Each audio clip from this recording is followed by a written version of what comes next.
অনুনাসিক স্বরধ্বনি কাকে বলে? যে সমস্ত স্বরধ্বনি উচ্চারণ করার সময় আমাদের ফুসফুস নিঃসৃত নিঃশ্বাস বায়ু মুখবিহবরের পরিবর্তে নাসিকা পথে নির্গত হয় বা নাক দিয়ে নির্গত হয়, সে সমস্ত স্বরধ্বনিকে বলা হয় অনুনাসিক স্বরধ্বনি। এই অনুনাসিক স্বরধ্বনিগুলির মাথায় একটি করে চন্দ্রবিন্দু বসবে। যেমন অয় চন্দ্রবিন্দু, হ্রস্বই চন্দ্রবিন্দু,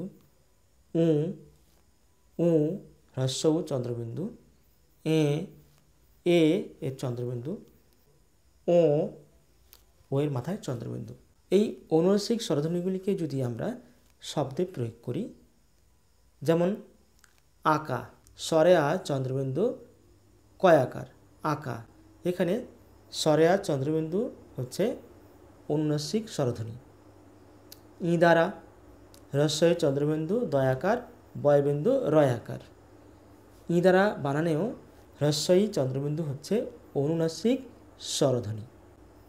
এদের এ চন্দ্রবিন্দু দয়াকার র। এদের হচ্ছে এখানে এ চন্দ্রবিন্দু হচ্ছে অনুনাসিক স্বরধ্বনি। উঁচু, হ্রস্ব চন্দ্রবিন্দু চয় হ্রস্ব উকার। উঁচু, এই উঁচু বানানো হ্রস্ব চন্দ্রবিন্দু হচ্ছে অনুনাসিক স্বরধ্বনি।